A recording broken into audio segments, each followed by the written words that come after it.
of a girl who is leaving behind everything, who starts working as a housekeeper for these two Chinese ladies in the middle of nowhere.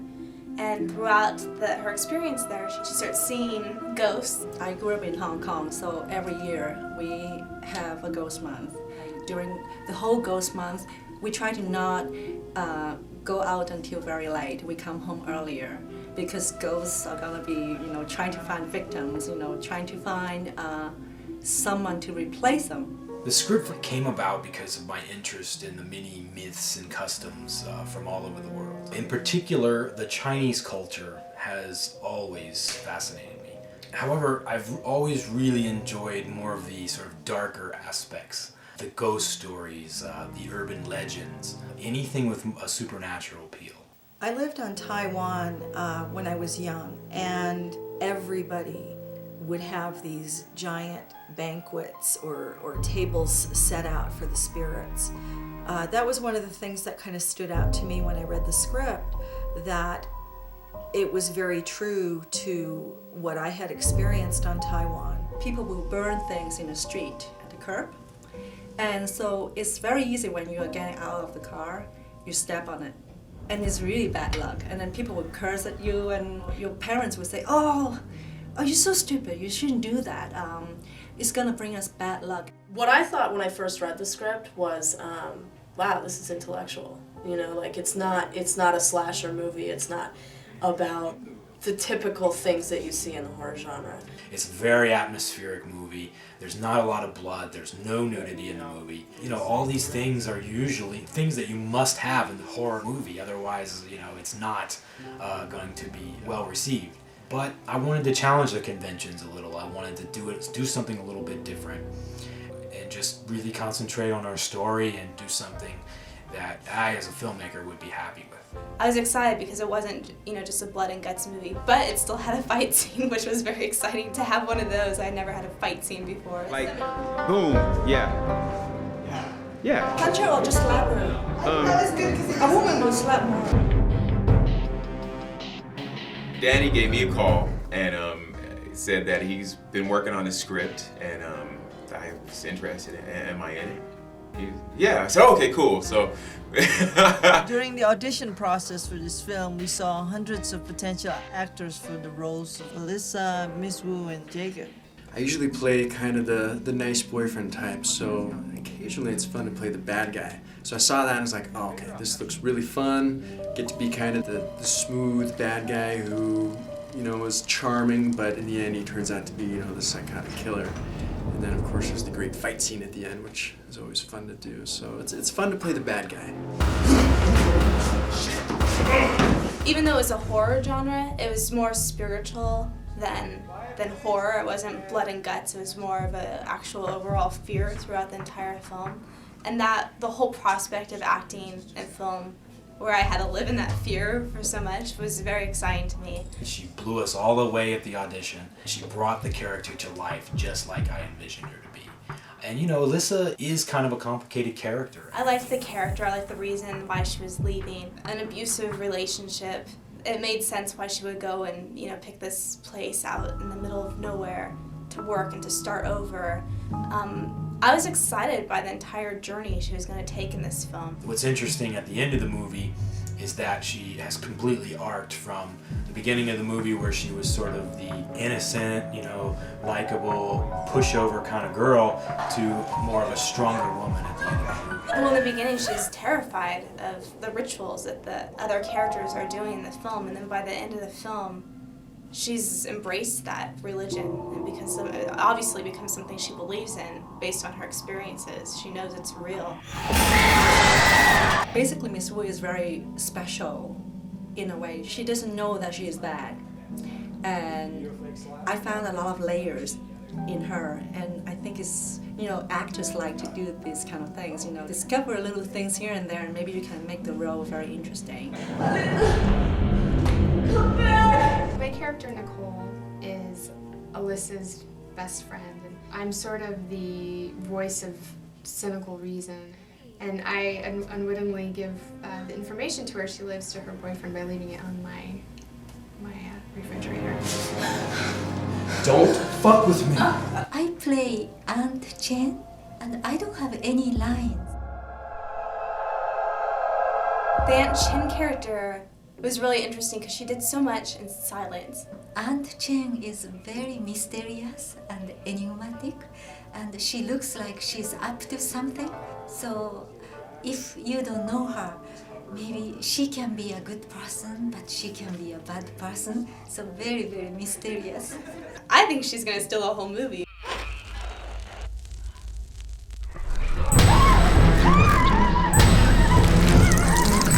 Executive producer called me up and said, hey, would you be interested in becoming a ghost? And I thought, I would love to give it a try. He just said, this is what we need. I said, fine, I'm excited. It's something I've never done before. I will do anything it takes to become a crawling ghost.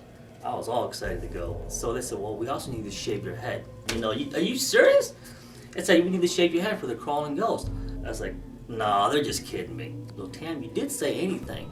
I said, well, did I say that? Man, I changed my mind. We're not going to the movies tonight. We're gonna make the chicks fall away. Oh my God.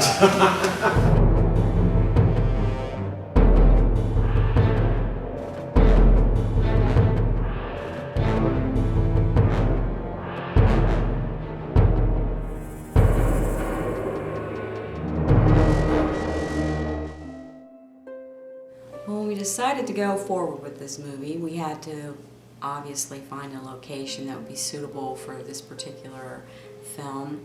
And we came across this just beautiful mansion in the mountains and was able to acquire it. One of the things that really stood out about this house is that it was a full house on the top floor, and then downstairs was this full apartment. We used that downstairs area as the green room and craft services, and for the catering, for makeup, for wardrobe. A couple scenes were shot there. I don't think this area has really ever been used in a movie. It was a kind of a remote location. The house that we shot at was actually very unique.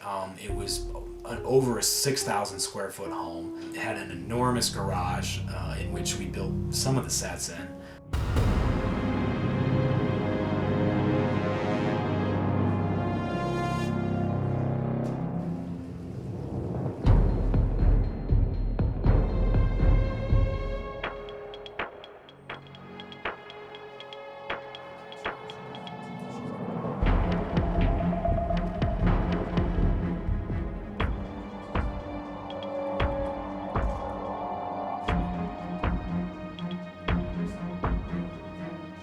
Think directing is glamorous and hang out and do everything.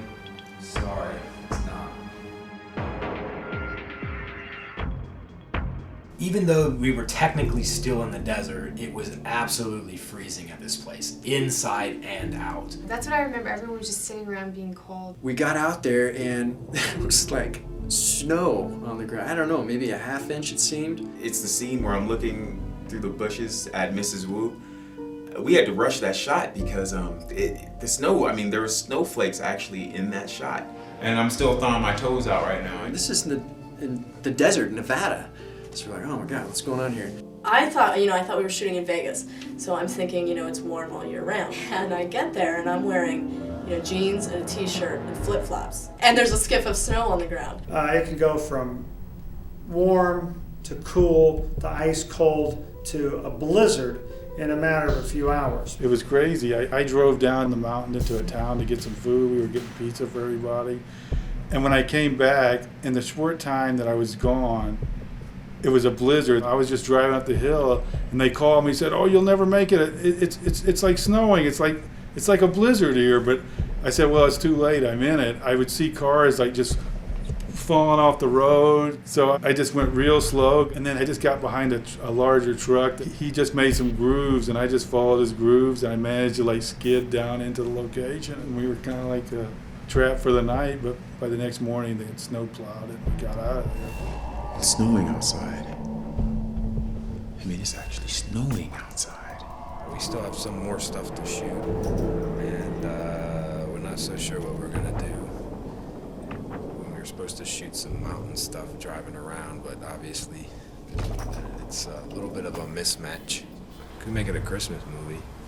The crew had long johns on and multiple layers of clothing, and they're still trying to warm their hands and drink hot chocolate and just stay warm. The actors, on the other hand, they had this paper-thin clothing the majority of the time, especially the girls. They would have these Chinese dresses on most of the time, and all of them were just very thin. What should we do? Laugh? Shake like you're cold. Great.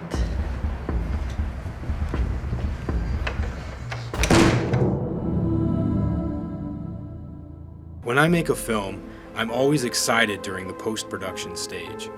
This is the point when you can reshape what you've shot and really fine-tune and even sometimes reinvent your film. In particular, the music score has always been an area I focused on. Music gives a scene life and helps enhance the mood or emotion of a scene. For this film, I really wanted a fusion of classical and Asian instrumentation. Something unique to really bring the audience into Alyssa's twisted nightmares. It was a challenge to compose for this film because Danny wanted something that's piano-driven and with Asian instrumentation. I like a lot of rhythm and percussion, so I tried to find a happy medium during the given 4 weeks' time to compose for this film.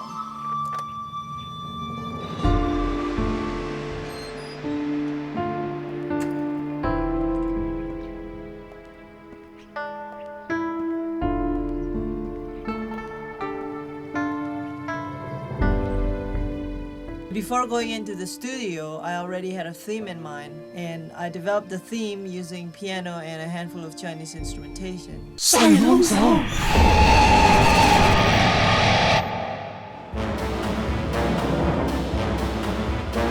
good to have actors on board who kind of keep people on their toes. I remember this one time, we were kind of, a little tired and stuff, and Rick comes in, all done up in makeup and blush and lipstick and stuff, looking like a transvestite hooker on Hollywood Boulevard. They're saying, "You're so pretty, you're so pretty." The scene which was most memorable was I had to kill chicken. Just, and then you just really hard. You take the chicken head right off. Okay. And then you just mess around. But of course, that chicken was frozen chicken, whole chicken, and it was already dead. But I just felt so sorry for the chicken. I had to cut her neck. And action.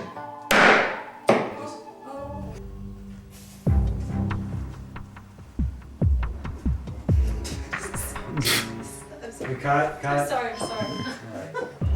Okay. And action, walking towards Alyssa. Camera follows.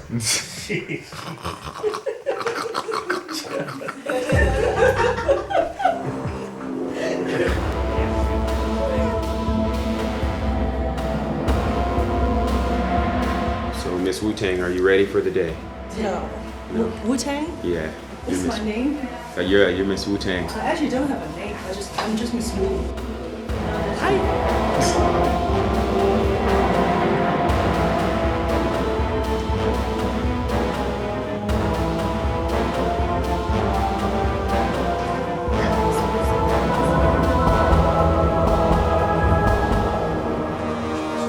Don't ever call me again, it's over! And I'm fucking over you! I'm not a diva. It was fun. It's over. It's quiet now. Now I'm sad. I'm gonna miss everyone. It's about 7:30, and it's a wrap on principal photography. And Marina's here helping. I'm a grip now. And the film's a wrap. See, she's not a diva. Shut up.